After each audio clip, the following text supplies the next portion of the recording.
Hello, मैं हूं आपका दोस्त Gyanendra. Knowledge career coaching classes के ऑफिशियल यूट्यूब चैनल में आपका स्वागत है।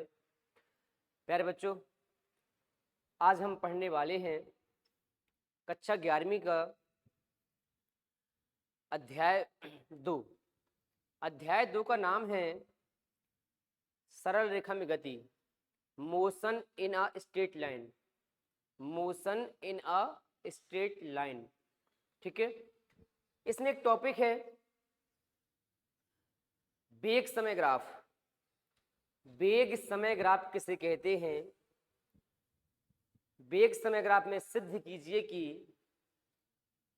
वस्तु का त्वरण उसकी ढाल यानी स्लोप के बराबर होता है। हमें प्रूव करना होगा वीटी ग्राफ में, जो वीटी ग्राफ में वेग समय ग्राफ में ए बराबर टेन थीटा। ए क्या? ए है त्वरण। ए क्या है? त्वरण। ये टेन थीटा ढाल कहलाता है। इसे अंग्रेजी में स्लोप बोलते हैं।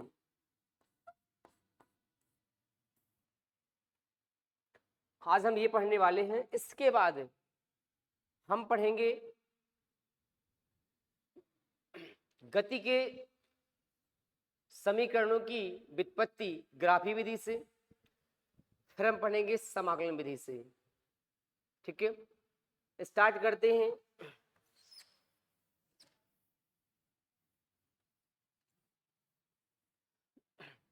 सबसे पहले बच्चे को ग्राफ के बारे में जानकारी होना चाहिए।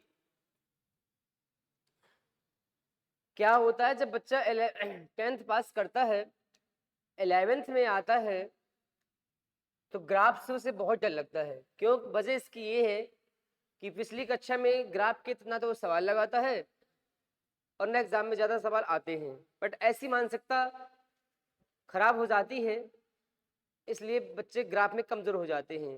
तो आज हम ग्राफ के बारे में पढ़ेंगे, वेग समय ग्राफ किसे कहते हैं।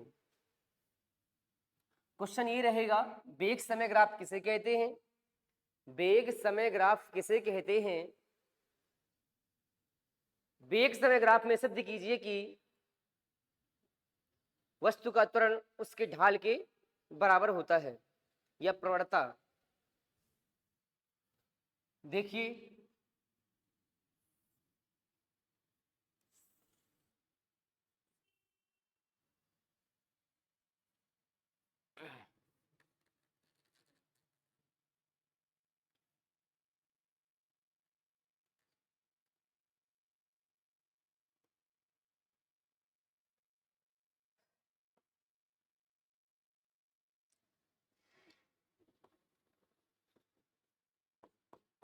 समय है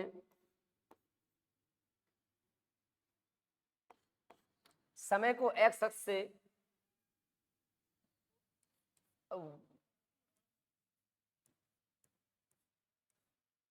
वेग को वाई अक्ष से। तो सिंपल सी बात है, वेग समय ग्राफ की परिभाषा क्या होगी? वेग और समय के मध्य, वेग और समय के मध्य खींचे गए ग्राफ को वेग समय ग्राफ कहते हैं। क्या सुना आपने? वेग और समय के मध्य खींचे गए ग्राफ को वेग समय ग्राफ कहते हैं। इसे वीटी ग्राफ भी कहते हैं। क्या बोलते हैं? इसे वीटी ग्राफ भी बोलते हैं। क्या बोलते हैं? वीटी ग्राफ भी बोलते हैं। तो इसको समझने के लिए हमें प्रूव करना है ए बराबर टेन थीटा। ए बराबर हमें ए बराबर प्रूव करना है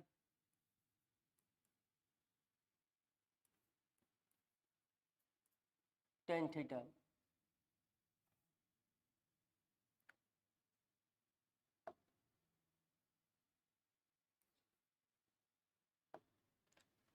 ए बराबर टेन थीटा प्रूव करना है। इसको समझने के लिए पहले हम एक मैप के माध्यम से हिस्ट्री बताते हैं, इसके बाद उसको शो करेंगे ग्राफ में। मान लेते हैं ये कोई रोड है, इस रोड में यहां पर आपका मकान बना हुआ है, ठीक है। देखिए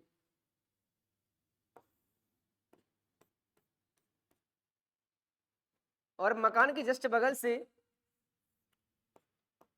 स्पीडोमीटर लगा हुआ है जो स्पीड को शो करता है, ताक्षणिक चाल को, ताक्षणिक वेग को फाइंड करता है, ज्ञात करता है। यहां ये गेट है, इस गेट में आप खड़े हुए हैं, मान लेते हैं।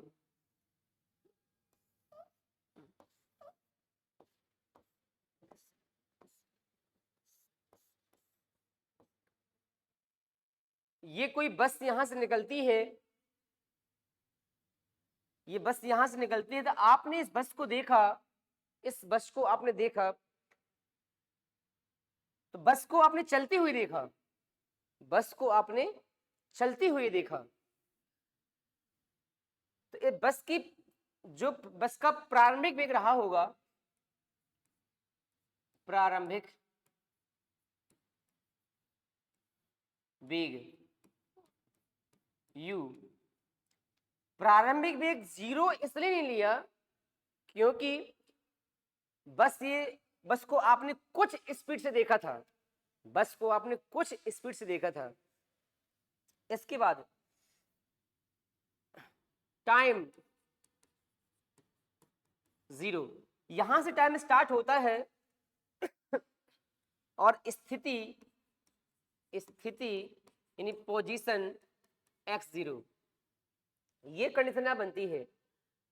इसके बाद ये जो बस है, अब बस आगे जाएगी, एक समय ऐसा आएगा कि बस आपके यहां से दिखना बंद कर देगी,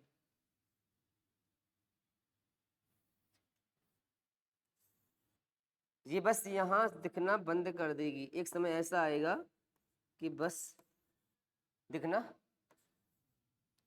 बंद कर देगी। समझिए, ये बस एक समय ऐसा आएगा कि ये वाली बस यहाँ दिखना बंद कर देगी यहां से। तो जिस क्षण ये बस दिखना बंद कर देगी, वहां पर उसकी जो अंतिम वेग, उसकी स्पीड होगी, अंतिम वेग होगा, अंतिम वेग, इसको हम भी बोलेंगे। टाइम यहां से यहां तक कुछ टाइम लगेगा, मान टी टाइम लगेगा यहां से यहां तक, तो टाइम हो जाएगा स्मॉल टी। स्थिति क्या हो जाएगी, स्थिति हो जाएगी x1। मतलब क्या हुआ, यहां से जैसे बस यहां जाती है, तो आपने जब बस यहां से दिखना बंद कर देती है, वहां पर उसकी स्पीड यानी वेलोसिटी नोट कर दी जाती है, तो अंतिम वेग भी हो जाता है, टाइम स्मॉल टी हो जाता है, स्थिति x1 हो जाती है। इसको हम ग्राफ में शो करते हैं। इसको ग्राफ में शो कैसे करेंगे, ये पूरी कंडीशन को ग्राफ में शो कैसे होगा, देखें, समझ में आ गया होगा। इस पूरी कंडीशन को ग्राफ में शो करेंगे।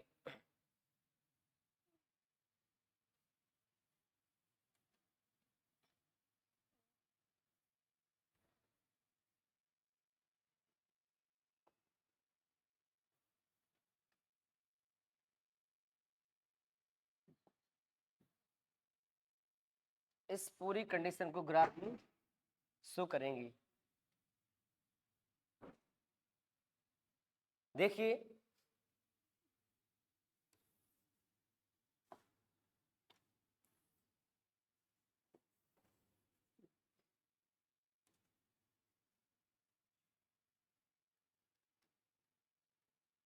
यहां से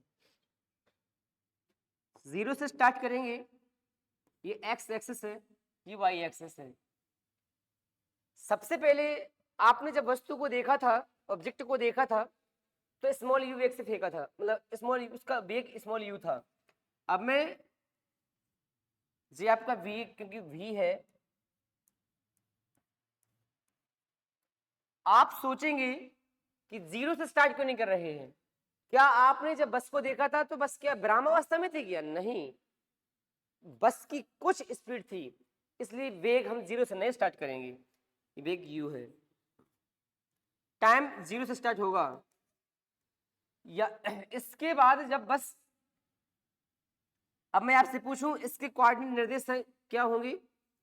जीरो यू होंगे। क्यों? एक्स अक्ष में बिल्कुल नहीं चली, वाई में यू चली थी। अब समय आता है बस कहां पहुंच जाती है? बस अंतिम वेग भी में पहुंच जाती है। समय आता बस भी में पहुंच जाती है, तो समय टी हो जाता है, टाइम टी हो जाता है यहां से यहां।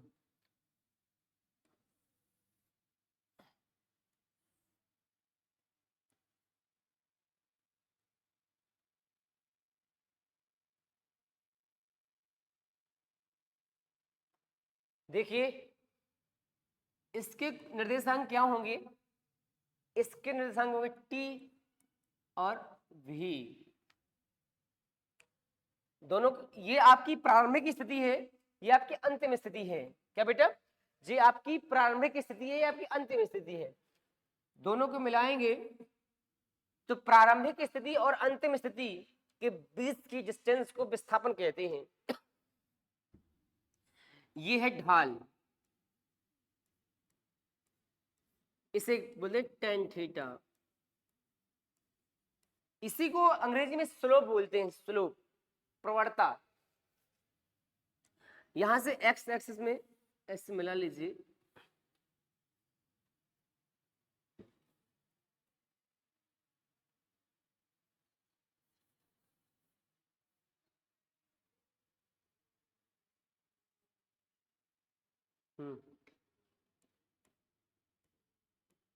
परपेंडिकुलर हो जाएगा,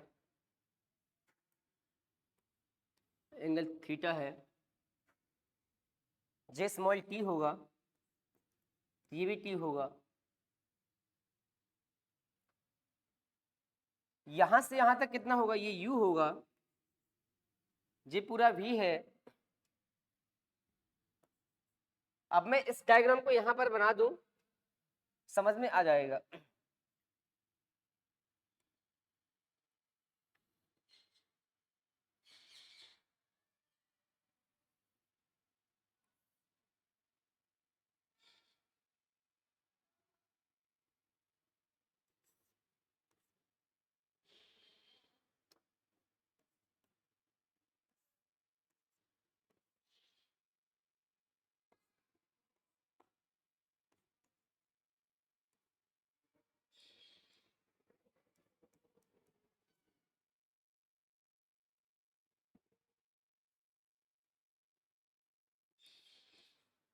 थीटा है,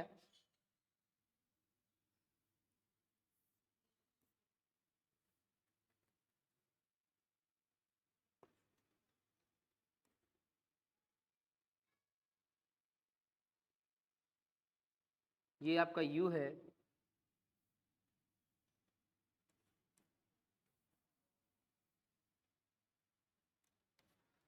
इतनी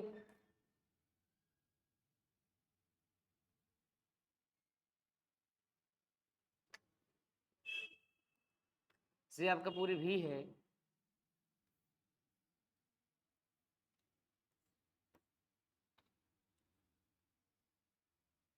ये यू है, ये पूरी वी है, ये यू है, तो ये कितनी होगी? वी माइनस यू कितनी होगी?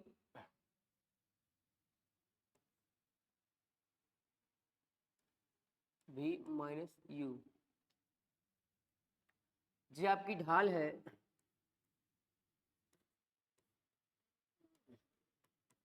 इसे प्रवणता बोलते हैं। ये थीटा, ये भी एंगल थीटा होगा। ये u होगी, ये t होगी, ये भी आपकी v माइनस u होगी। देखिए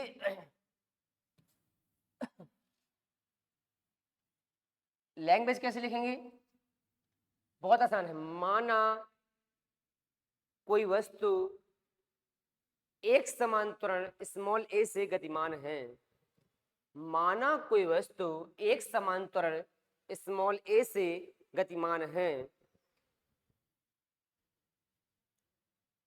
किसी क्षण स्मॉल t बराबर या किसी क्षण स्मॉल t में वस्तु का अंतिम वेग स्मॉल v हो जाता है।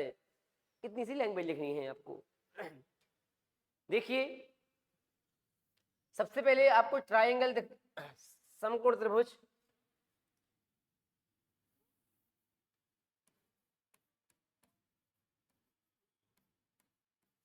समकोण त्रिभुज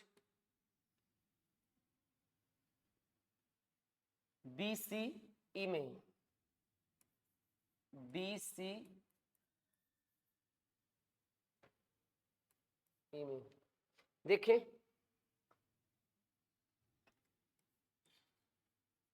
tan थीटा इक्वल लंब बटे आधार, लंब बटे आधार BC लंब है, BC बटे BE,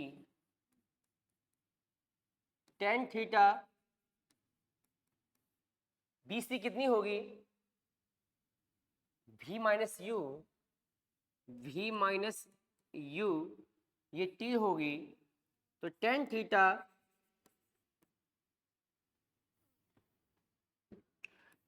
सिंस इक्वल क्या होता है, वेग में परिवर्तन की दर त्वरण कहलाती है। वेग में परिवर्तन की दर क्या त्वरण कहलाती है, tan थीटा बराबर हो जाएगा a। लीजिए ये प्रूफ हो गया। क्वेश्चन ये था कि सिद्ध कीजिए कि वेग समय ग्राफ किसे कहते हैं। वेग समय ग्राफ में सिद्ध कीजिए कि वस्तु का त्वरण उसके ढाल के बराबर होता है, उसके ढाल के बराबर होता है। ये हमारा क्वेश्चन प्रूफ हुआ। ये काम देगा जब हम ग्राफी विधि से गति के प्रथम समीकरण लगवाएंगे, द्वितीय लगवाएंगे, तृतीय समीकरण लगवाएंगे। समझ में आ गया होगा।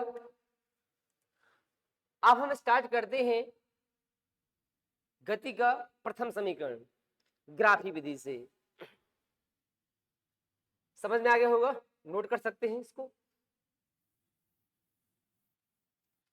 खासियत इसकी ये है, जब गति के समीकरण करवाए जाएंगे ग्राफी विधि से तो डायग्राम यही सेम रहेगा। देखें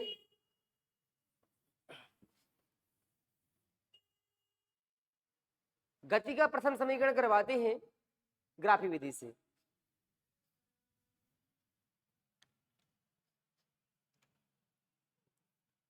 क्वेश्चन ये रहेगा, गति के प्रथम समीकरण, क्वेश्चन है गति के प्रथम समीकरण, गति के प्रथम समीकरण v बराबर u प्लस AT की व्युत्पत्ति ग्राफी विधि से कीजिए। क्या करना है, ग्राफी विधि से। तो बिल्कुल सिंपल सा है, फॉर्मूला यही रहेगा, लैंग्वेज में रहेगी। माना कोई वस्तु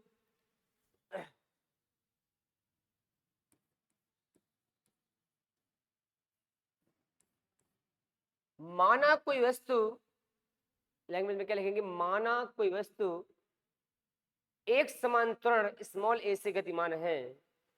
माना कोई वस्तु एक समान त्वरण स्मॉल a से गतिमान है। स्मॉल किसी क्षण स्मॉल टी समय में, किसी क्षण स्मॉल टी में वस्तु का अंतिम वेग स्मॉल v हो जाता है। इतनी सी लैंग्वेज है। अब आगे यहां से करेंगे स्टार्ट।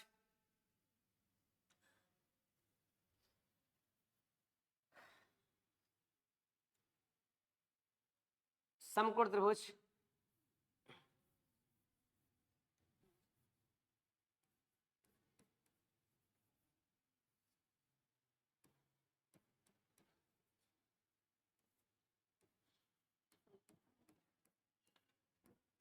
समकोण त्रिभुज BCE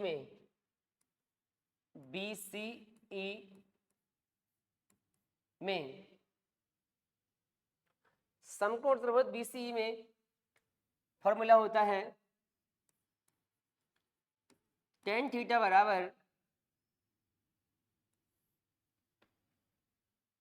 लंब बटे आधार BC बटे BE, ठीक है। तो tan थीटा बराबर BC की value V minus you BT हो जाएगी। इक्वेशन फर्स्ट,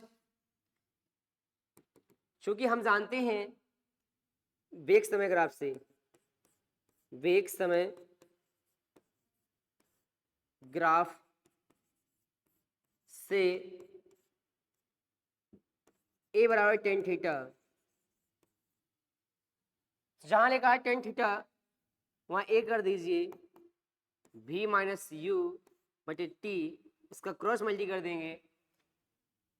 जब इसका क्रॉस मल्टी करेंगे तो आंसर आएगा V minus U A T, तो V बराबर U प्लस ए टी। जी है गति का प्रथम समीकरण, प्रूफ हो गया ग्राफी विधि से। इसी प्रकार हम आगे के समीकरण भी प्रूफ कर सकते हैं ग्राफी विधि से। गति का दूसरा समीकरण S बराबर U T plus 1/2 AT square proof कर सकते हैं। डायग्राम यही रहेगा, आगे भी ऐसे। गति का तृतीय समीकरण प्रूफ करेंगे, गति का तृतीय समीकरण प्रूफ करेंगे ग्राफी विधि से, ठीक है। V स्क्वायर बराबर यू स्क्वायर प्लस 2AS, बहुत ही आसान है। हम अगली वीडियो में गति का द्वितीय समीकरण बताएंगे ग्राफी विधि से। आप बने रहिए, बहुत बहुत धन्यवाद।